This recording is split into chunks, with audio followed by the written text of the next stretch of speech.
So what I want you to do before we do anything is I want you to rate your pain, but instead of focusing on the pain, I want you to focus on the comfort, because we want to get all the numbers to 10. We want to have want to have our comfort level at 10. That's comfort in our body or comfort in the joint or your injury. We want to have your energy at a 10. We want to have your focus and concentration at a 10. And we want to have your, if you have a foggy brain, what's the opposite of foggy brain? Focus and concentration. And what's the opposite of stress? Calmness. So on a calmness level, how calm do you feel? How joyful and calm and energetic do you feel? So if you can just take like 10 seconds or 15 seconds and write down some numbers. First, comfort. On a comfort level from 1 to 10, how comfortable are you in your body? 1 to 10. 10 is like absolutely no pain, and 0 is I'm in total pain. So somewhere on that continuum, just put your number down. And the second one is from an energy perspective. I know it's after supper time, so some of us might be a little, lagging, want to go to sleep after supper, but other people get lots of energy after supper. So for you, how is your energy right now? Oh, and the other caveat is that you might be from the West Coast here, and it's only 4 o'clock in the afternoon. You might be really draggy. So, and then from a brain fog or focus and concentration, how good is your focus concentration right now? Can it improve a little bit, or are you, are you on a 10, like great, or are you kind of somewhere in the middle, or are you absolutely foggy brain and you could hardly push the button to be on the class tonight? That's kind of the scale I want for you tonight. Okay, so we're aiming for all 10s, and right now you're somewhere in the middle. Okay, and then okay, good. So there are 3 areas that I want to discuss tonight and one of those areas is the solution, the 3 tips, the 3 pain solutions. Okay. So pain. Recently I was reading a book and it talked about the 3 types of pain. The acute pain, which is I stubbed my toe and I hurt my toe. It's acute. It's in the moment. I cut my finger. It's acute. I fell down and I got bruises on my wrist. That's acute. And what do you do for acute pain? You do RICE, rest, ice, compression, elevation. I learned that in university, and I think it still applies today if you go to physiotherapy. You stubbed your toe, you hurt your elbow, you have bruises, something happened, and you're in acute pain. That acute pain should go away eventually. There is a healing process. And in that healing process, your stubbed toe may have a bruise, or it may have, your joint may be out of place. So you got to go to somewhere and have them pull it back, or your arm was dislocated, or your shoulder was separated, whatever. You've got it fixed at this point, and now you're recovering. That's the subacute. And it may take, a week to 3 months to recover from that. And I can talk from personal experience because I fell at the end of July and I fell and landed on my hands right here. And all of my weight fell, and I was straight armed, and I bruised my forearm. I bruised my hands up to my fingertips. I cracked my right elbow, but my left elbow was also bruised, and I was in pain in my arms as well. And my right shoulder, my right neck muscles are still recovering. So this is October, and I'm still in that recovery process. Something also happened where my gait is off. Like when I'm walking, I feel like a dog truck. Do you know what that is? It's when you are behind a tractor trailer on the road and it's going straight, but when you look at it, it's crooked. It's actually going down the road like this. It's kind of how I feel when I walk right now. So I know that there's still more healing to do, and I'm all right with that. Subacute. At the 3 to 6 month mark, if we haven't dealt with any of the emotional issues in that subacute stage and the acute stage, then it will turn into chronic pain. And Dr. John Sarno has a name for that. He calls it TMS, tensor myofascial, TMS, tensor myofascial syndrome. And so you can look up TMS and John Sarno on the internet, and correct anything that I have said out of place, out of turn. And so for the chronic, if you've been in chronic pain for long enough, it's really emotionally upsetting. Like you can't function. I mean, I understand what it felt like for me and in the acute stage, and I can't imagine being like that for ongoing, for chronic, really.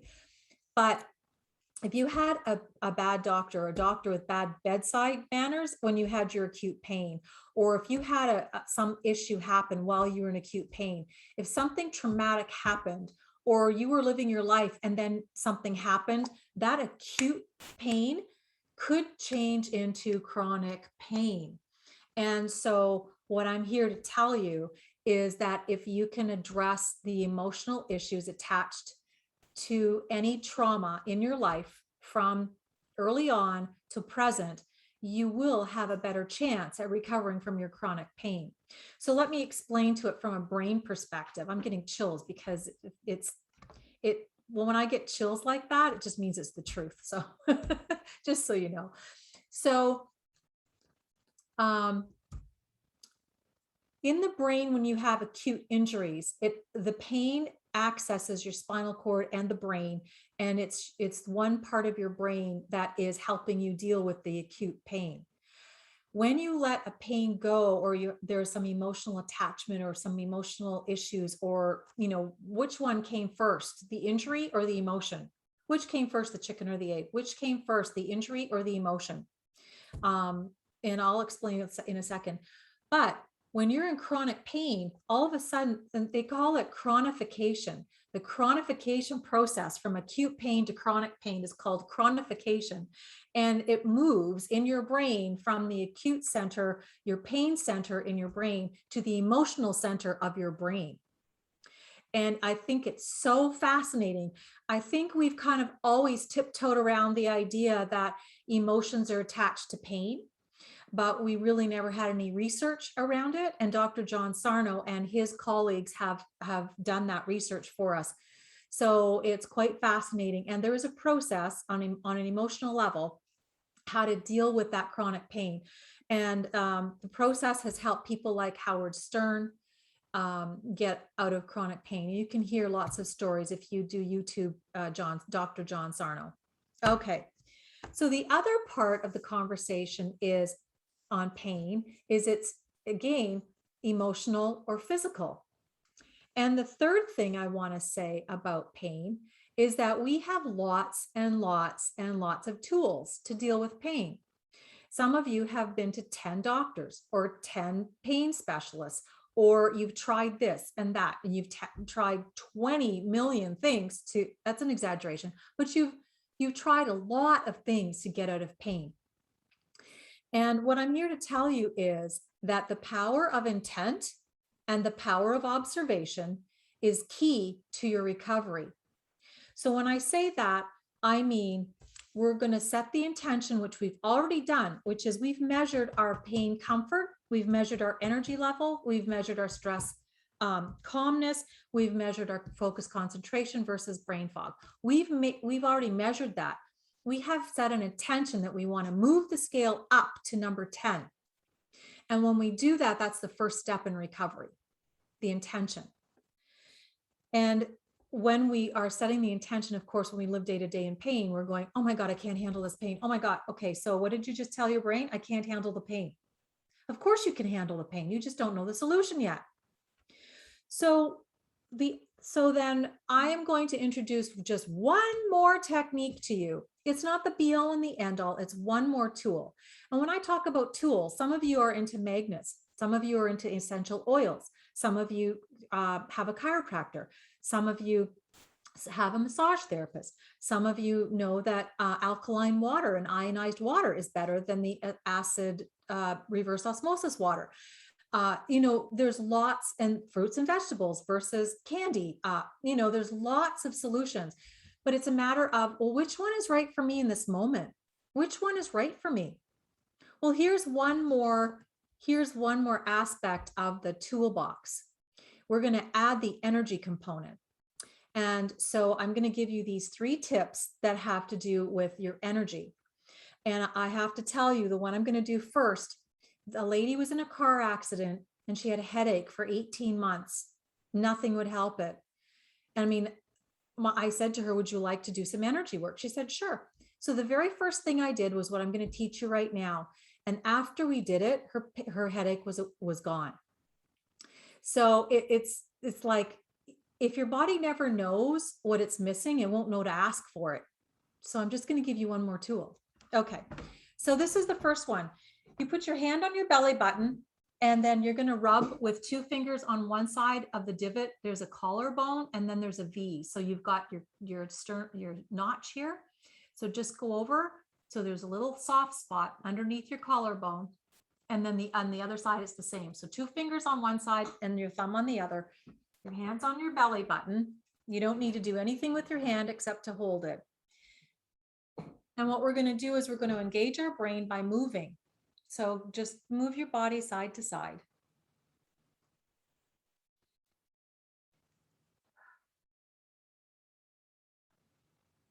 Awesome. Now that we're going to change hands. So now the thumb's on the other side and 2 fingers on that side, hand on your belly button, and we're still going to go side to side. And you do this for, 5 seconds a piece, 5 seconds a hand, or 10 seconds a hand. And now we're going to move our hand up to above our lip and below our lip and just rub here. And now we're going to just move our body slightly up and down, slightly up and down. Or you can stand up and down.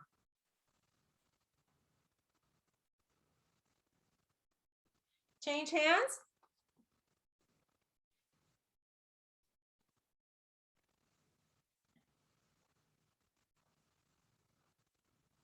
And the last one is we're going to engage the front and back of our brain. And so our movement is forward and backwards, but our hand's on our belly button and our other hand is at the base of our spine. And we're going to go forward and backwards. And I have my feet slightly one in front of the other just for balance. And then the other hand. Change hands.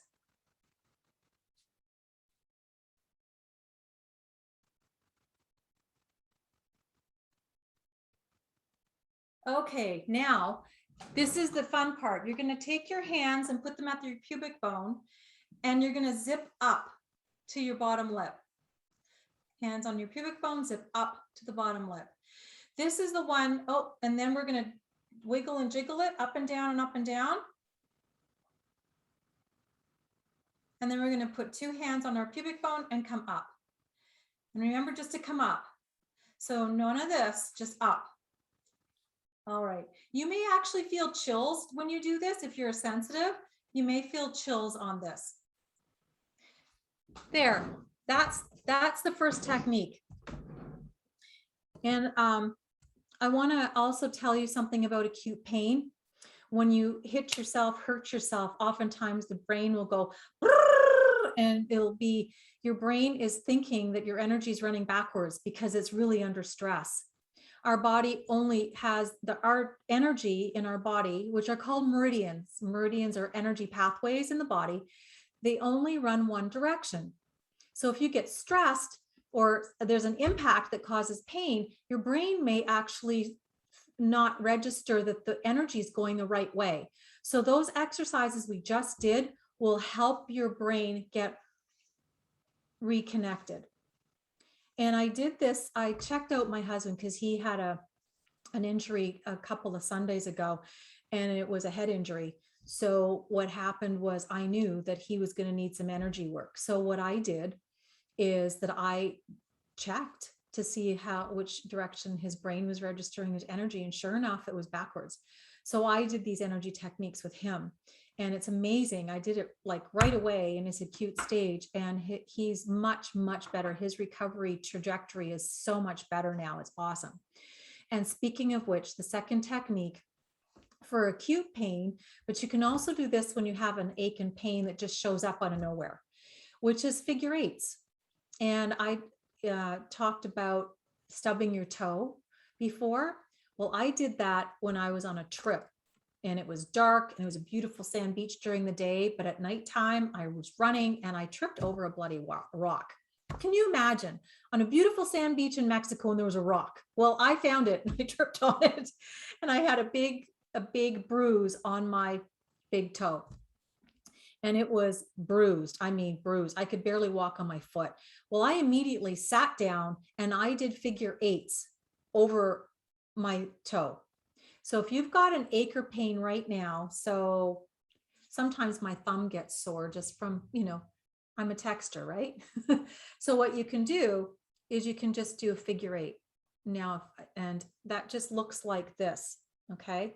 And you can do it any direction on your body, any direction on your body. My shoulder, you can do it. I actually have a little bit of a lesion here, so I often do this.